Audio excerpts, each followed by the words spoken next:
Good evening, everybody. बच्चे, in the previous class we had finished plant issues. हमने plant issues complete किए थे अपनी previous class में. So we'll be continuing today further. आज हम आगे चलेंगे and we will be discussing animal tissues. हम animal tissues से आज start करने जा रहे हैं. ठीक है? So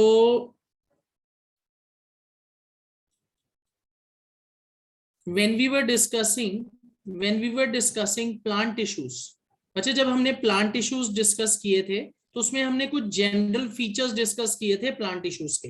ऑलराइट, उसमें बच्चे हमने क्या डिस्कस किया था कि जो प्लांट टिश्यूज होते हैं, if you observe them under a microscope, अगर आप उनको माइक्रोस्कोप के अंदर देखो तो you will see cells which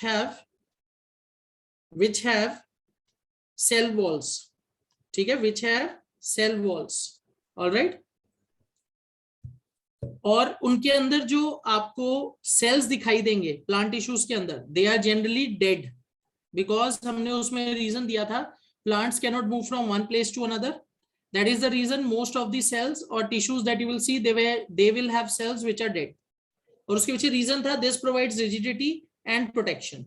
okay, फिर हमने बच्चे उसमें डिस्कस किया था कि जो आपके सेल्स हैं टिश्यूज के अंदर, alright, they will show presence of chlorophyll. वो क्या शो करेंगे? वो क्लोरोफिल की प्रेजेंस शो करेंगे. ऑलराइट, तो कुछ ऐसे हमने फीचर्स जो थे वो डिस्कशन की थी. अब बच्चे फिर हमने ये भी कहा था कि अगर हम एनिमल टिश्यूज के साथ कंपेयर करेंगे so mostly we will see living cells. अब उसके पीछे रीजन क्या है बच्चे? एनिमल टिश्यूज में आप मोस्टली लिविंग सेल्स इसलिए देखते हो because animals can easily move from one place to another. They can easily move from one place to another. ठीक है, and because of their mobility we see tissues which are living. तो बच्चे ये उनकी habit के साथ associated है. Alright, अब बच्चे we will be dividing animal tissues into 4 different categories. Okay, I have taken a flow chart just to give you a idea what are the different parts of animal tissues that we will be taking up, और इसको हम कैसे study करेंगे. ये जो flow chart है आपको ये एक अच्छा आइडिया देगा. Alright, if we see carefully, बच्चे animal tissues are divided into 4 parts: epithelial tissue, muscular tissue, connective tissue and nervous tissue. These are the 4 major categories: epithelial tissue, muscular tissue, connective tissue and nervous tissue. अब बच्चे as you can clearly see, epithelial tissue, it is tissue which provides protection by covering. It is a tissue which provides protection by covering. Covering से ये आपको protection provide करता है. ठीक है, और इसके अंदर बच्चे हम अलग अलग कैटेगरीज पढ़ेंगे. Squamous epithelium, it means epithelium which is made up of flattened cells. बच्चे ये जो अलग अलग कैटेगरीज हैं, it is based on shape of cells. So squamous, cuboidal, columnar, ciliated and glandular, ये एपिथेलियल टिश्यू की 5 मेजर कैटेगरीज हैं जो हम पढ़ेंगे.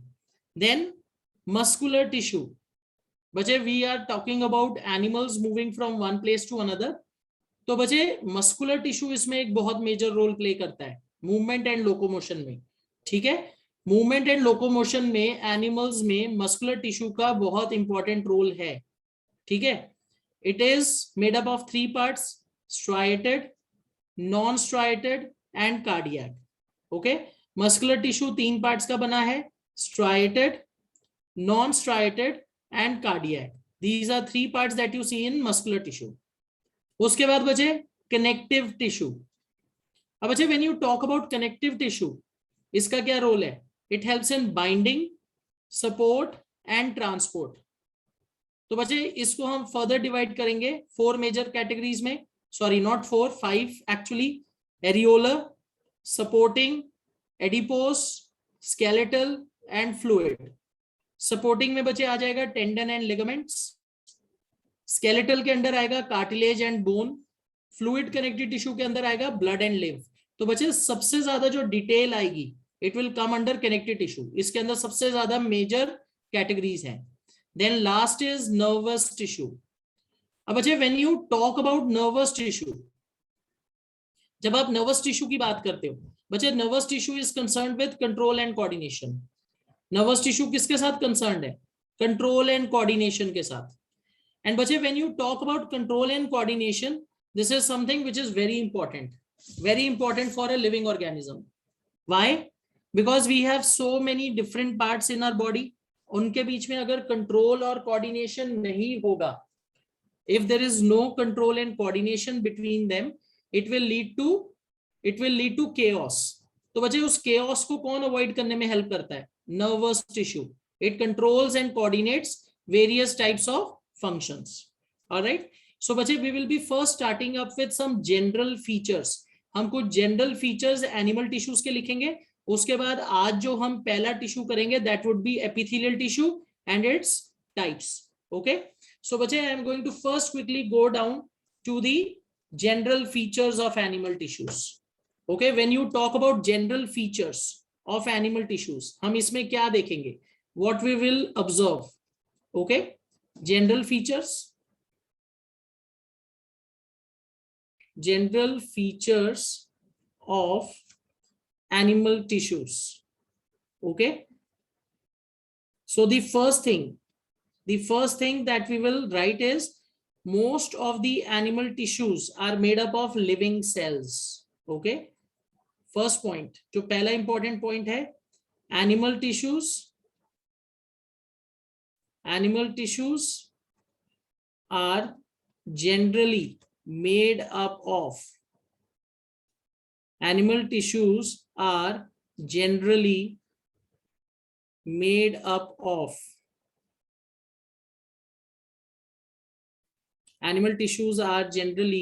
made up of living cells. Okay. Animal tissues are generally made up of living cells. और बच्चे, इसके पीछे आपको रीजन भी पता होना चाहिए. इसके पीछे रीजन क्या है? What is the reason behind this? The reason is animals can easily move from one place to another. Animals जो हैं एक जगह से दूसरी जगह easily move कर पाते हैं. This is the reason they are made up of living cells. Second, animal tissues show uniform growth.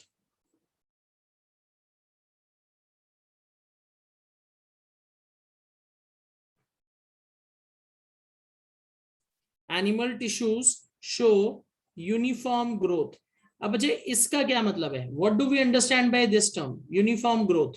बच्चे, it means कि अगर हम animal को देखें तो क्या होगा? उसके जो टिश्यूज हैं वो यूनिफॉर्म ग्रोथ दिखाएंगे हर तरफ. बच्चे, if you remember in plant kingdom में जो मेरिस्टेमेटिक टिश्यू है, मेरिस्टेमेटिक टिश्यू की वजह से जो ग्रोथ होती है, it occurs only at specific points. The growth will occur only at specific points in the plant, not everywhere. तो बच्चे, एनिमल टिश्यूज जो है ना, they will show uniform growth. वो प्लांट टिश्यूज की तरह एक स्पेसिफिक पॉइंट पे ग्रोथ नहीं शो करते. They will show growth throughout the body. Okay. Third is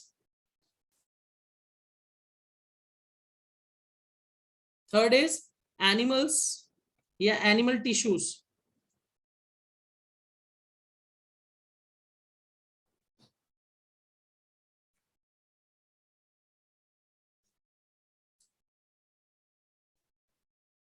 are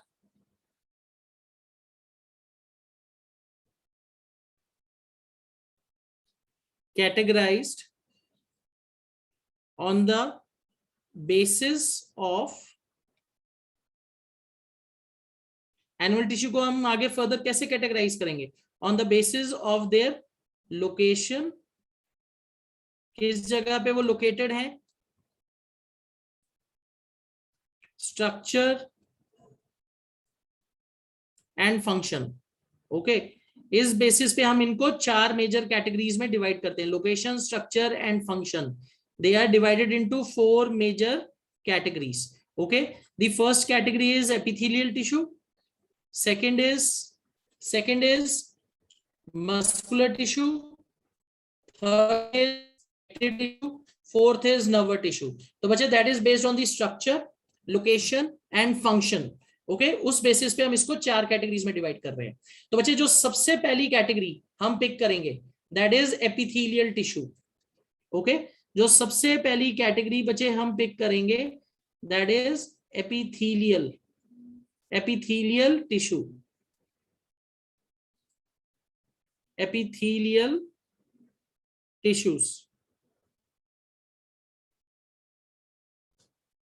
okay अब बच्चे जब हम एपिथेलियल टिश्यू की बात करते हैं, when we talk about epithelial tissue, this is the first category of tissues, animal tissues जो हम पिक करेंगे। एपिथेलियल टिश्यू ये कहां प्रेजेंट होता है? अगर बच्चे हम अपनी स्किन को देखें, the outermost skin covering, it is made up of epithelial tissue. Okay उसके बाद बच्चे हमारे जो इंटरनल लाइनिंग्स हैं, माउथ के अंदर की लाइनिंग, ईसोफेगस के अंदर की lining, it is all made up of epithelial tissue. Okay हमारे जो ऑर्गन्स हैं उनकी जो कवरिंग है वो भी किसकी बनी है? It is made up of epithelial tissue. तो बच्चे you can say epithelial tissue acts as a protective layer. It is present on all the free surfaces. Okay, so epithelial tissue कहाँ present है? It is a form of, it is a type of protective tissue. It is a type of protective covering which is present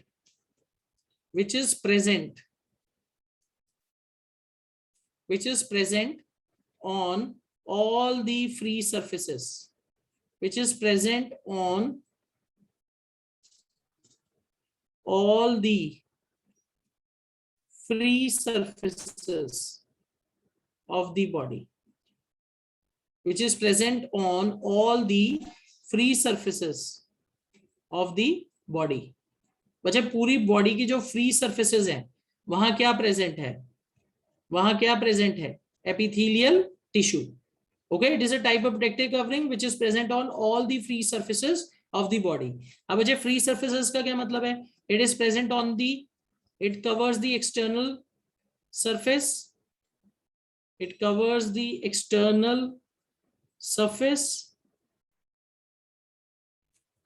external surface of the body। okay inner lining, outer surface of organs,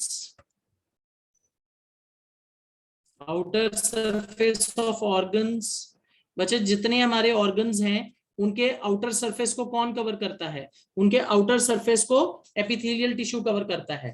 so it covers the external surface of the body, inner lining, outer surface of the organs, as well as inner surface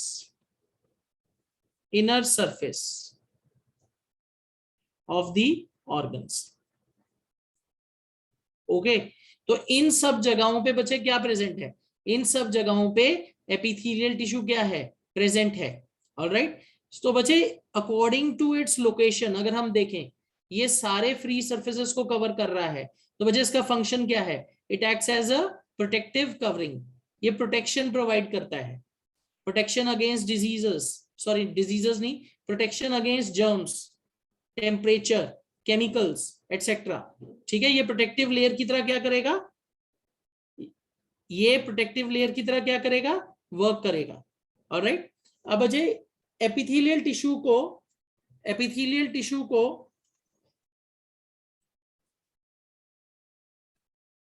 हम अलग अलग categories में divide करेंगे। It will be divided into different categories. तो इसकी जो types हैं, types of epithelial tissue, types of epithelial tissue। all right if you carefully see epithelial tissue के कितनी categories हैं? we are going to divide it into 5 major categories: squamous, cuboidal, columnar, ciliated and glandular। ठीक है ये हमारी 5 major categories हैं epithelial tissue की। okay so we are first going to start up with squamous epithelium। the first category is squamous epithelium। अब बच्चे when you talk about squamous epithelium, okay, squamous epithelium, इसका क्या मतलब है? It means flattened. Squamous means flattened, tile like. Okay, अगर बच्चे if you carefully see or observe squamous epithelium under the microscope, you will observe that it is made up of flattened polygonal cells. Okay, squamous epithelium किस type के cell का बना होता है? it is made up of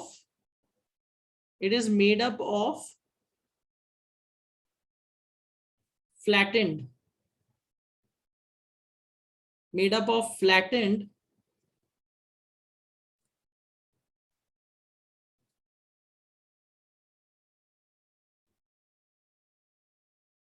it is made up of flattened cells which are closely packed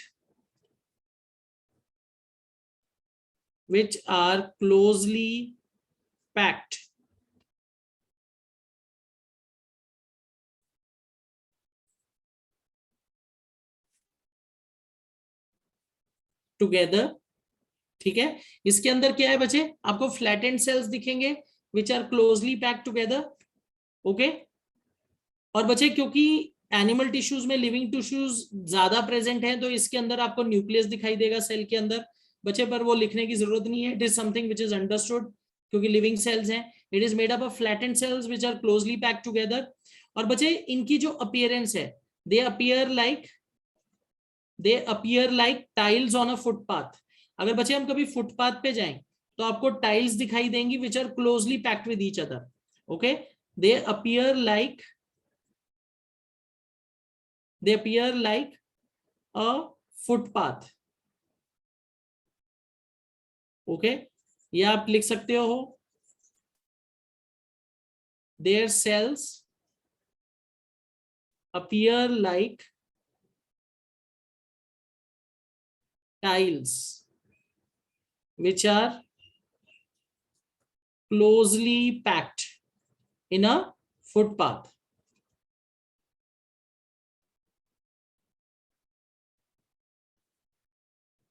okay, and बच्चे for this reason, क्योंकि उनकी appearance बिल्कुल टाइल्स जैसे फुटपाथ के अंदर होते हैं वैसे दिखती है, तो बच्चे हम इसको क्या कहते हैं? It is also known as pavement epithelium. It is also known as pavement epithelium. Pavement का क्या मतलब होता है बच्चे? Pavement means footpath. तो ये जो हम कैटेगरी दे रहे हैं बच्चे, ये जो टाइप हम बना रहे हैं, ये किस बेसिस पे है? It is on the basis of its appearance. So it is appearing as a pavement epithelium और फुटपाथ.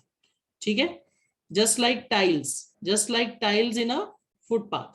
ऑलराइट, अब बच्चे when you talk about squamous epithelium और any other epithelial tissue, it will have its foundation in the basement membrane. Okay, ये हम lining यहां add कर देते हैं, ये line. The epithelial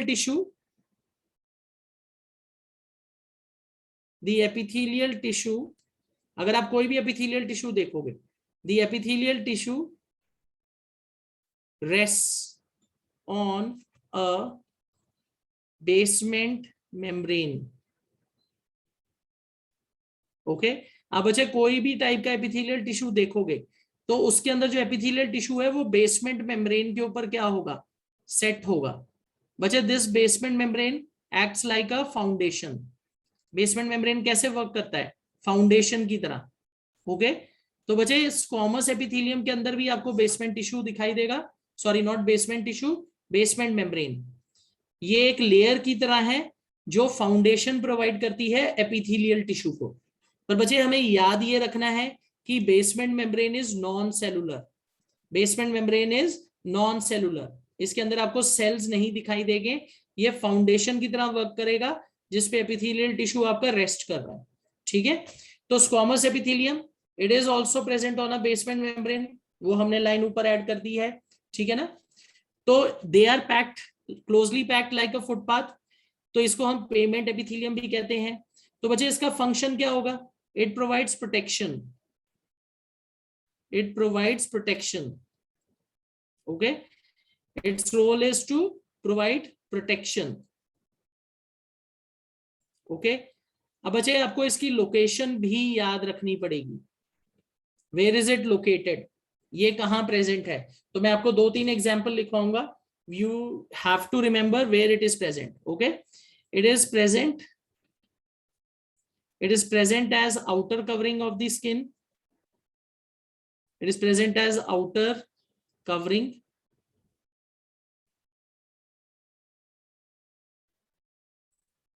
as outer covering in the form of skin। हमारी जो बच्चा स्किन है वो किस टाइप का एपिथेलियल टिश्यू है, it is a type of squamous epithelium in the form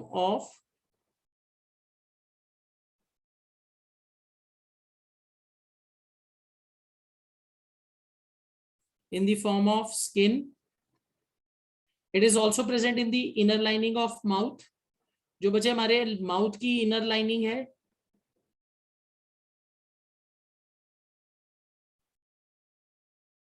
ठीक है, inner lining of mouth etcetera. चलो इतना, अगर हम बच्चे इसको इस तरीके से याद रख पाए कि ये कहां प्रेजेंट है, it is present as outer covering in the form of skin and the inner lining of mouth. तो बच्चे ये स्क्वामस एपिथेलियम की क्या हो गई, 2 स्पेसिफिक लोकेशंस हो गई जो हम याद रख सकते हैं। क्योंकि बच्चे एपिथेलियल टिश्यू की फर्दर बहुत सारी कैटेगरीज होंगी, तो उसमें आपको अलग अलग लोकेशंस के हिसाब से याद रखना पड़ेगा, ठीक है। फॉर स्क्वामस एपिथेलियम ये 2 जनरल लोकेशंस हैं जहां आपको ये दिखाई देंगे। उसके बाद बच्चे सेकंड कैटेगरी है स्क्वामस एपिथेलियल टिश्यू की, दैट इज एपिथेलियल टिश्यू की सेकंड कैटेगरी है that is cuboidal epithelial tissue. Okay, एकार्थ अगर आपसे पूछा जाता है कि एपिथेलियल टिश्यू का क्या रोल है, तो एपिथेलियल टिश्यू का रोल है प्रोटेक्शन। कोई भी एपिथेलियल टिश्यू हो प्रोटेक्शन प्रोवाइड करेगी। पर बच्चे क्या होता है, sometimes they will show modifications, absorption भी होने लगती है, सेक्रीशन होने लगती है, ठीक है, उनके अंदर कुछ सिलिया डेवलप हो जाते हैं, तो दीज आर मॉडिफाइड फंक्शंस। जैसे जैसे हम अलग अलग कैटेगरीज करेंगे हम उनके फंक्शंस आगे आगे लिखते जाएंगे, अगर कोई मॉडिफाइड फंक्शन होगा तो वो भी लिखेंगे, ठीक है। तो सेकंड हमारी कैटेगरी है cuboidal epithelium, second category is cuboidal epithelium. अब अच्छा, when you talk about cuboidal epithelium, जब हम क्यूबॉइडल एपिथेलियम की बात करते हैं, ओके बच्चे, इस लेयर को या इस एपिथेलियल टिश्यू को ये नाम क्यों दिया गया है, इसके पीछे रीजन है।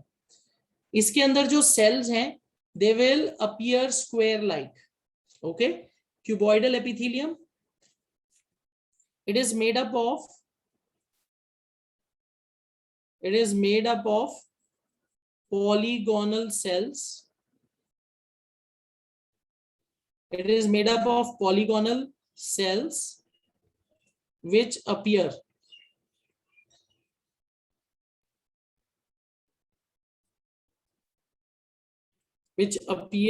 like, या आप लिख सकते हो which have a square like appearance,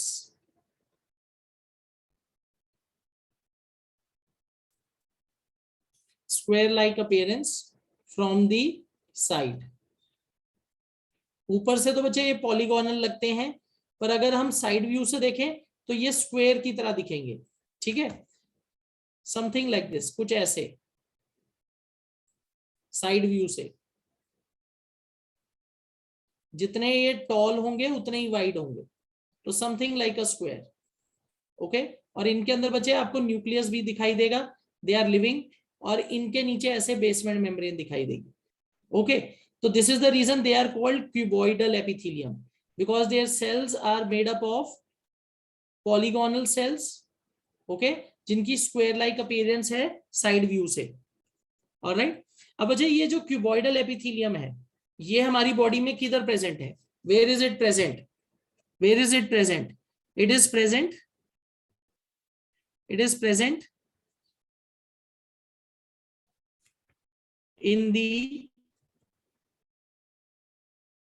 present in the salivary ducts,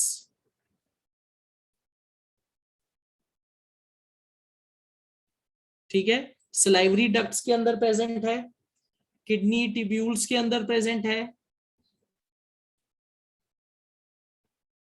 it is present in the salivary ducts, kidney tubules, kidney tubules के अंदर प्रेजेंट है, ठीक है, and germinal epithelium and germinal epithelium of reproductive organs, germinal epithelium of reproductive, it is present in germinal epithelium of reproductive organs. बच्चे what do you understand by the term germinal epithelium? बच्चे if you remember reproductive organs like testis and ovary, okay, ये दो reproductive organs हैं बच्चे, ये क्या produce करते हैं? what do they produce? testis produces sperms, ovaries produce eggs, okay. तो जर्मिनल एपिथेलियम बच्चे एक स्पेशल टाइप की क्यूबॉइडल एपिथेलियम है जो स्पर्म्स और एग्स को प्रोड्यूस करती है, ओके। देखो यहाँ एक मॉडिफाइड फंक्शन आ गया, germinal epithelium which is a type of cuboidal epithelium, it is present in testis and ovary where it produces gametes. तो बच्चे this layer it is cuboidal in nature, cuboidal shape है इनका, पर इनका role देखो, protection के अलावा ये क्या कर रहे हैं? ये गैमीट्स भी प्रोड्यूस कर रहे हैं, ओके। तो ये एक स्पेशलाइज फंक्शन हो गया जो आप क्यूबॉइडल एपिथेलियम के अंदर, क्यूबॉइडल एपिथेलियम के अंदर क्या कर सकते हो? इंक्लूड कर सकते हो, ऑलराइट। उसके बाद बच्चे third category is columnar epithelium, third category is columnar epithelium.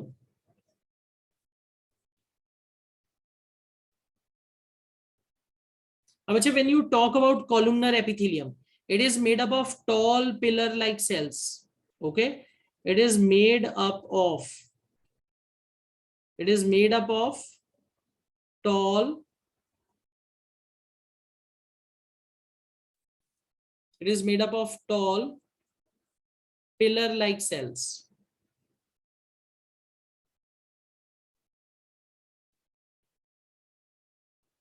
okay। तो बच्चे ये हम इनकी शेप के अकॉर्डिंग डिफरेंशिएशन कर रहे हैं, it is made up of tall pillar like cells. अगर बच्चे आप इनको साइड व्यू से देखो तो ये आपको कैसे दिखाई देंगे? They will appear something like this, आपको ऐसे टॉल सेल्स दिखाई देंगे, okay, just a minute, tall pillar like cells ऐसे,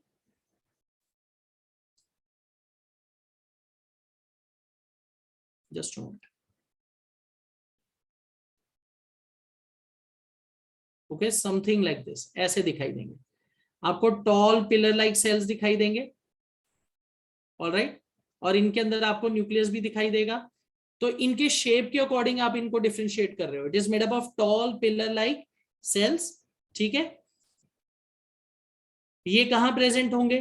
दे आर प्रेजेंट इन, इनका जो मेजर फंक्शन है बच्चे प्रोटेक्शन ही है, पर ये यहाँ अब्जॉर्प्शन में भी रोल प्ले कर रहे हैं। So they are present in, just a minute, let me just rub this off. ये कहां प्रेजेंट होंगे बच्चे? They are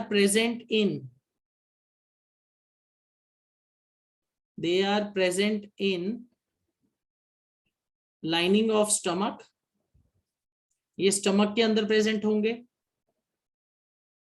okay, lining of stomach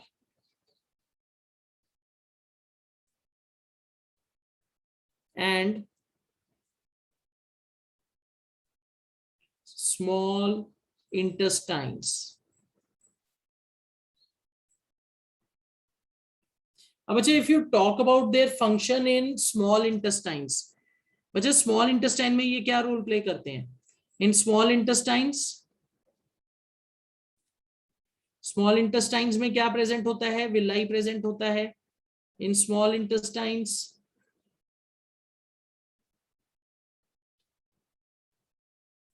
villi are present,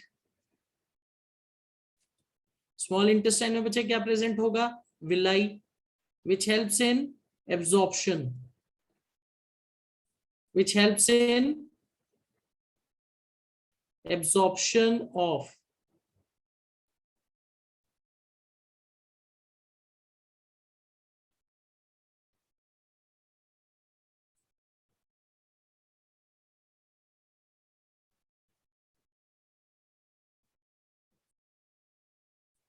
okay ये किस चीज में हेल्प करेगा? It will help in absorption of nutrients. Okay तो कॉलमनर एपिथेलियम बच्चे यहाँ एक मॉडिफाइड फंक्शन रोल प्ले कर रहा है विलाई के अंदर, स्मॉल इंटेस्टाइन्स के अंदर, जहां ये किस चीज में हेल्प कर रहा है? It is helping in absorption of nutrients. ये न्यूट्रिएंट्स को क्या कर रहा है? एब्जॉर्ब करने में हेल्प कर रहा है। ठीक है, ऑलराइट। उसके बाद है बच्चे नेक्स्ट कैटेगरी इसकी D, that is ciliated epithelium.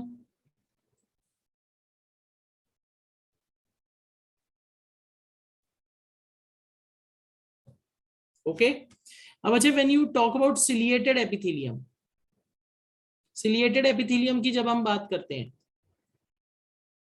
बच्चे, जो सिलिएटेड एपिथेलियम है इसमें आपका जो एपिथेलियल टिश्यू है उसके सरफेस पे छोटे छोटे हेयर लाइक प्रोसेसेस डेवलप होते हैं, स्मॉल हेयर लाइक प्रोसेसेस, जिनको हम क्या कहते हैं? Cilia. Okay in this type of epithelium, in this type of epithelium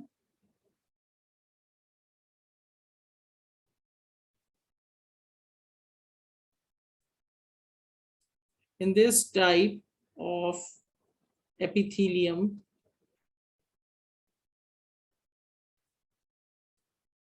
small hair like processes, small hair like processes called cilia। बच्चा स्मॉल हेयर लाइक प्रोसेसेस जो हैं called cilia are present, cilia present होता है इनके surface पे, small hair like processes called cilia are present. अब बच्चे ये जो सिलिया है इसका ना बहुत इंपॉर्टेंट रोल होता है।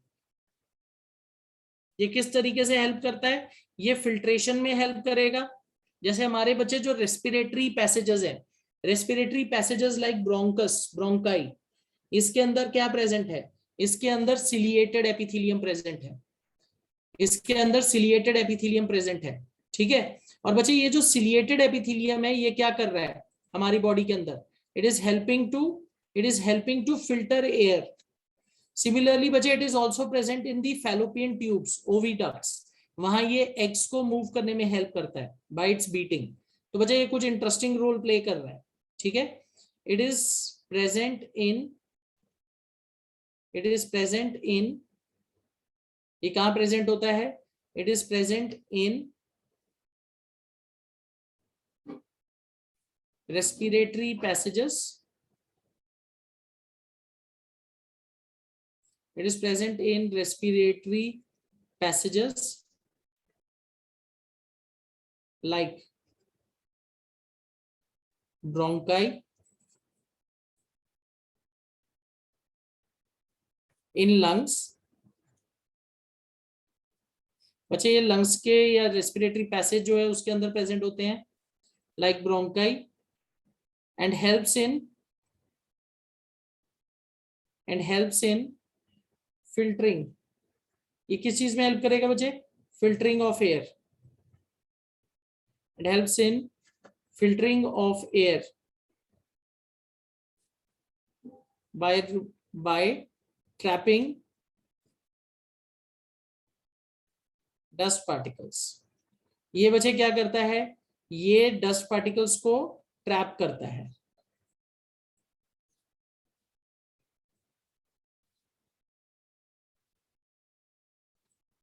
ओके तो इसके अंदर ये फिल्ट्रेशन का रोल प्ले कर रहा है। हाँ जी रितंजय। Good evening sir. हाँ जी सर सिलिया तो पैरामीशियम को मूव कराने में भी मदद करता है सर। देखो बच्चे वो जो सिलिया है ना, उसी की तरह ये स्मॉल हेयर लाइक प्रोसेसेस हैं, पर ये एपिथेलियल टिश्यू के अंदर हम बात कर रहे हैं। यूनिसेलुलर ऑर्गेनिज्म लाइक पैरामीशियम वहां सिलिया टिश्यू के अंदर थोड़ी आएगा, वो तो सेल की सरफेस पे प्रेजेंट है। मीन्स दोनों अलग अलग है। बच्चे इट इज सिमिलर स्ट्रक्चर, आप कह सकते हो थोड़ा बहुत मिलजुल सकता है, पर यहाँ हम टिश्यूज की बात कर रहे हैं, हम सेलुलर ऑर्गेनिजम्स की बात नहीं कर रहे। तो आप थोड़ी कहोगे कि वो न्यूट्रिशन में हेल्प कर रहा है, मूवमेंट में हेल्प कर रहा है।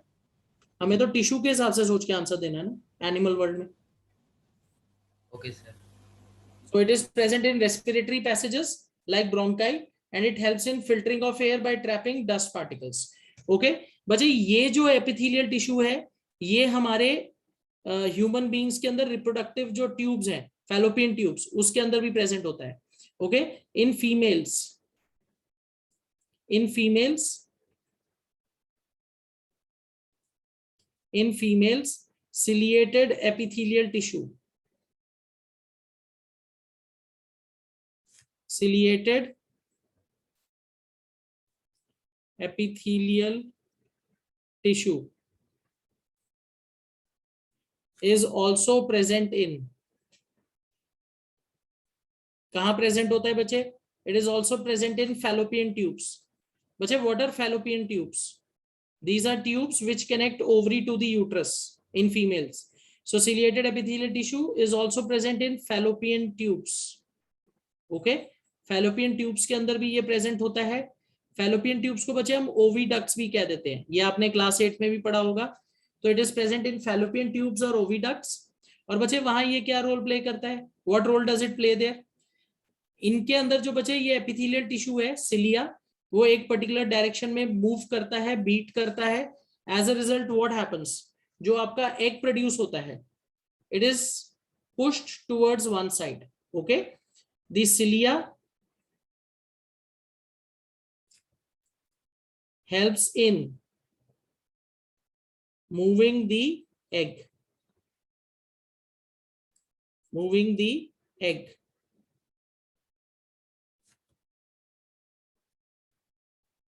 ओके, तो बच्चे ये रोल किसके अंदर प्ले किया जा रहा है? It is this role is being played in the fallopian tubes. Okay, तो बच्चे ये दो एग्जांपल आप याद रख सकते हो सिलिएटेड एपिथेलियम के लिए। अब बच्चे हम आएंगे लास्ट जो हमारा एपिथेलियल टिश्यू का टाइप है, दैट इज ग्लैंडुलर एपिथेलियम। अब बच्चे जब हम ग्लैंडुलर एपिथेलियम की बात करते हैं, when you talk about glandular epithelium, okay, glandular epithelium is something wherein we will see formation of small glands. Glandular epithelium क्या है बच्चे? Glandular epithelium we will see formation of small gland like structures. Glandular epithelium, okay, you can say it is a modified type of epithelial tissue. ठीक है, glandular epithelium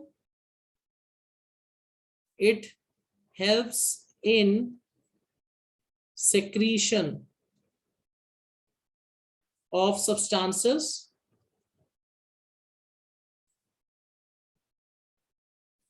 through glands। तो बच्चे हमारी body में जो ग्लैंड्स हैं वो glandular epithelium से बनते हैं। ठीक है, तो I will just give you some common examples, ये आप याद रख सकते हो। ठीक है, तो इसमें बच्चे okay, the first example that can come here is okay okay, I'll just some common glands are, some common types of glands are, कुछ बच्चे जो कॉमन टाइप्स हम ग्लैंड्स की रख सकते हैं। ओके,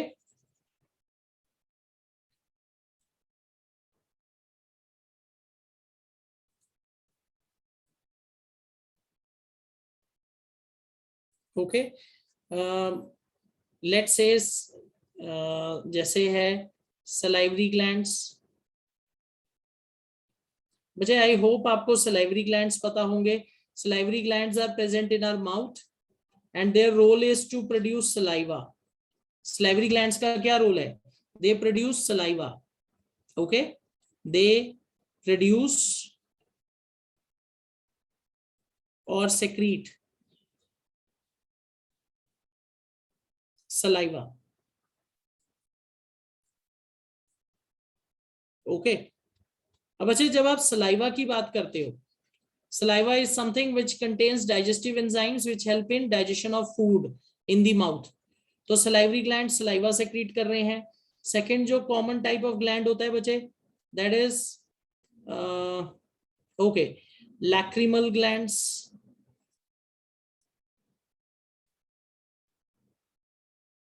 बच्चे they are commonly known as tear glands. They are commonly known as tear glands. They produce tears.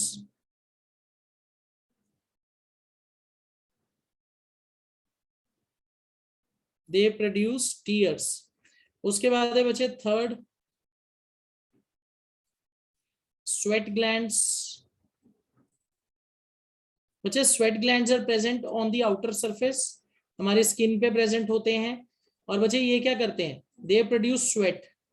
अभी समर टाइम में स्वेटिंग का बहुत इंपॉर्टेंट रोल है. इससे वेस्ट प्रोडक्ट तो बाहर आते ही हैं. It also helps to regulate our body temperature.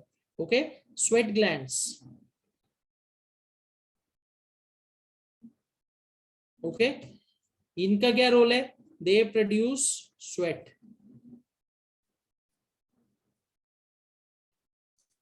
ये आप लिख सकते हो, production of sweat.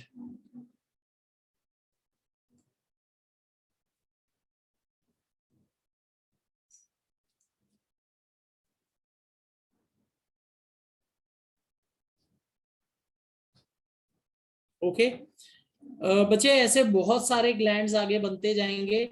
Digestive glands भी इसके अंदर आते हैं, एंडोक्राइन ग्लैंड्स भी आते हैं. ठीक है, पर ये कुछ कॉमन मैं आपको एग्जांपल लिख के बता रहा हूं ताकि अगर ये वन वर्ड या कहीं ऑब्जेक्टिव में पूछा जाए तो आपको याद रहे. sebaceous glands.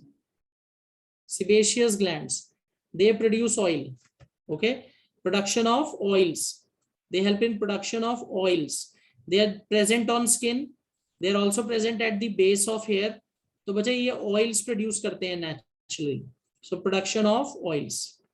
इसके अलावा बच्चे और भी बहुत सारे टाइप के ग्लैंड्स हैं, जैसे एंडोक्राइन ग्लैंड्स हैं, डाइजेस्टिव ग्लैंड्स हैं, एटसेट्रा.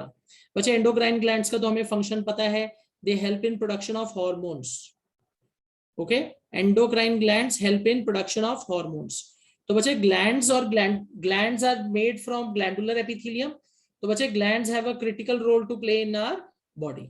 ओके, तो बच्चे ये थे 5 मेन कैटेगरीज आपके एपिथेलियल टिश्यू के. ऑलराइट, ओके, चलो